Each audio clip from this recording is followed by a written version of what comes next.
गुरु ब्रह्मा गुरु विष्णु गुरुदेवो महेश्वरः गुरु साक्षात् परं ब्रह्म तस्मै श्री गुरवे नमः। श्री गुरुभ्यो नमः। श्री महागणाधिपते नमः। श्री मात्रे नमः। ప్రేక్షకులు నమస్కారం. మీ డాక్టర్ సుందరి ప్రేక్ష.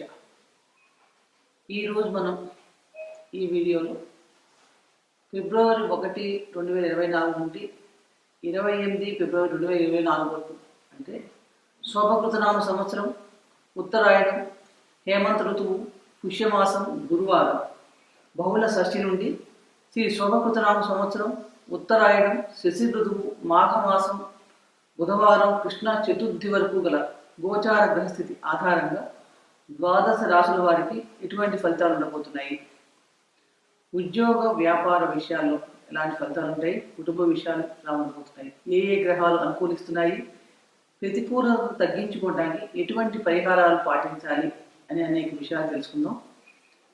ముందుగా ఈ మాసంలో ఉండే ముఖ్యమైన పండుగలు ఏంటి? మనకి వచ్చేది మాఘమాసం.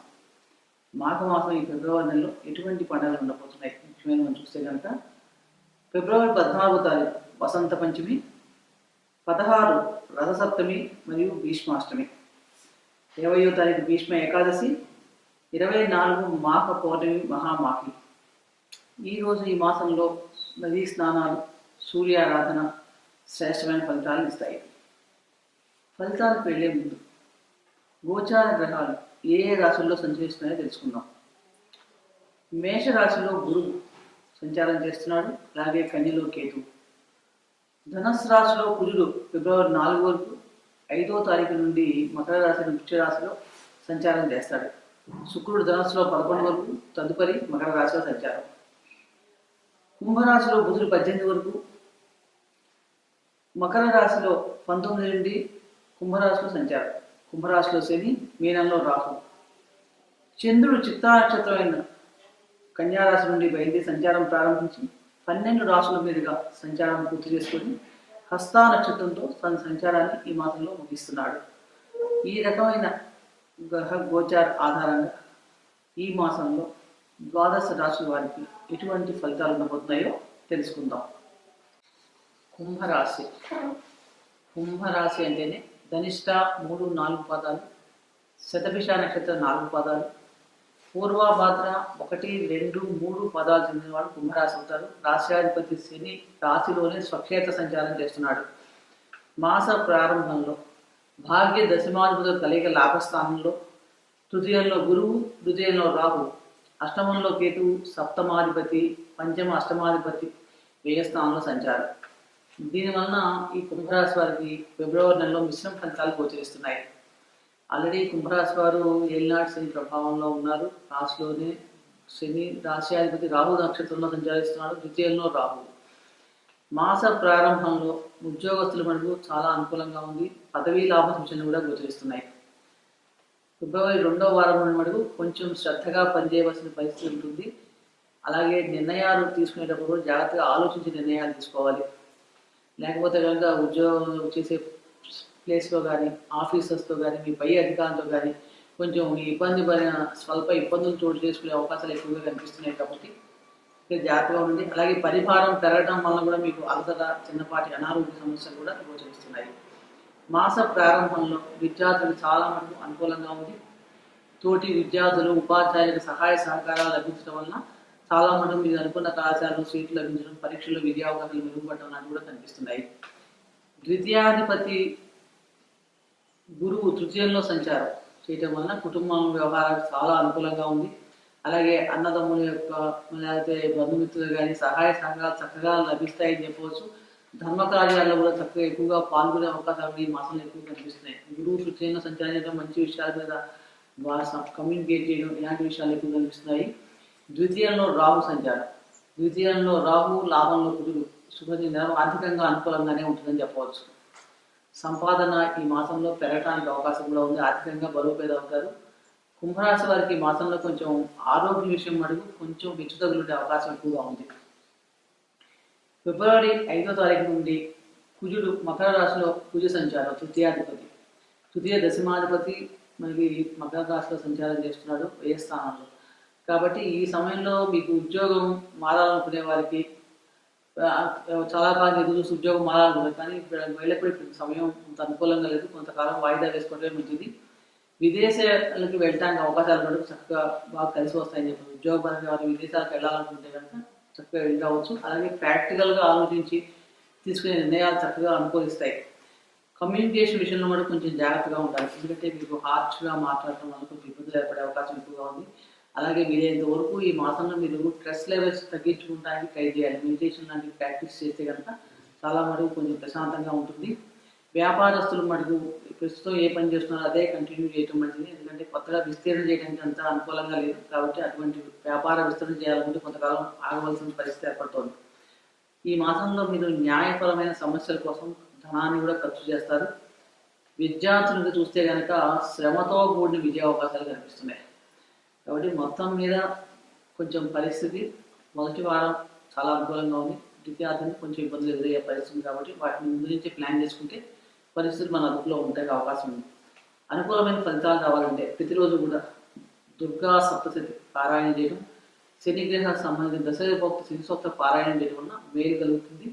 శనివారం నాడు కుదిరితే కనుక శివాలయ దర్శనం చేసుకోండి, పంచాక్షరి మంత్రం జపం చేయండి, మంచి గ్రహానుకూలత పెరుగుతుంది. ఇప్పటిదాకా చెప్పిన గోచార గ్రహ ఫలితాలు గోచార గ్రహస్థితి ఆధారంగా చెప్పడం జరిగింది. కానీ ఫలితాలు చూసినప్పుడు మన వ్యక్తిగత జాతకం చాలా ముఖ్యమైనది.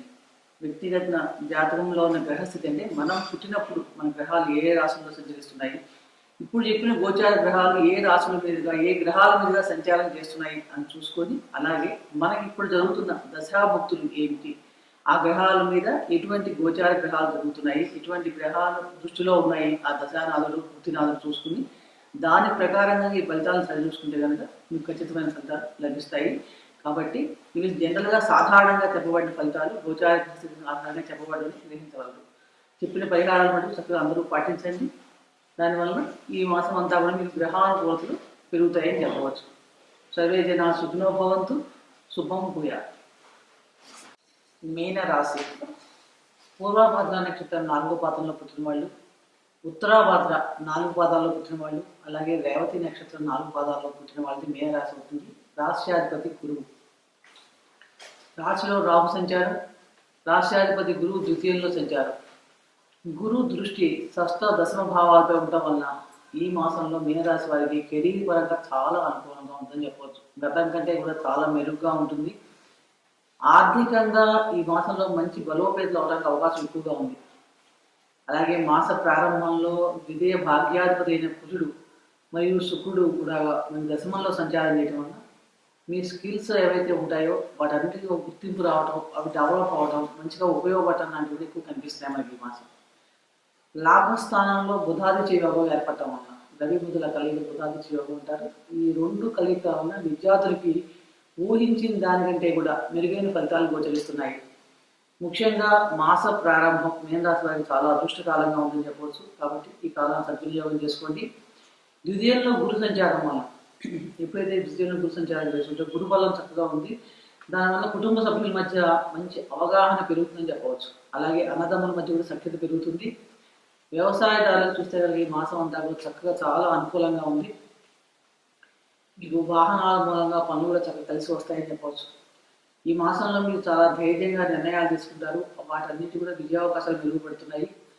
ఈ మాసంలో ఎవరైనా సరే స్థిరాస్తులు కొనుగోలు చేయాలనుకుంటే దానికి కూడా కాలం చాలా అనుకూలంగా ఉంది. వ్యాపారస్తులైతే వాళ్ళు ప్రారంభమైన కొత్త వ్యాపారాలు ఏవైనా సకాలంలో చక్కగా పూర్తి చేస్తూ లాభపాట్లు నడుస్తారని చెప్పవచ్చు.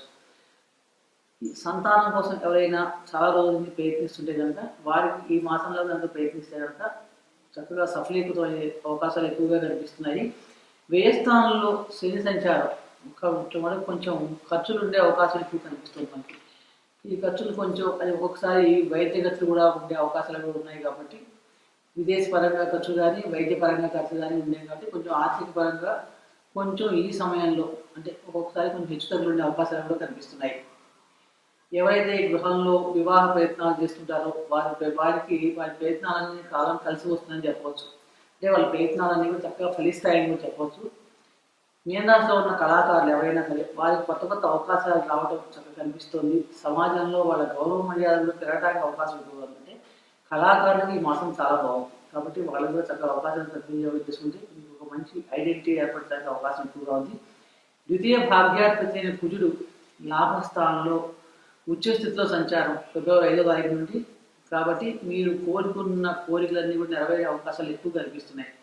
అంటే వృత్తిలో కూడా మీకు ఎలిజిబిలిటీ ఉంటే ప్రమోషన్స్ ఇప్పుడు చాలా కాలం వాయిదా పడి ఉంటే అలాంటి ప్రమోషన్లు మీకు ఈ సమయంలో రావడానికి అవకాశం ఎక్కువగా ఉంది. కుటుంబ సభ్యుల మధ్య కూడా చక్కగా ఆనందంగా ఉండి విందు వినోదాలు ఎక్కువగా పాల్గొంటారు.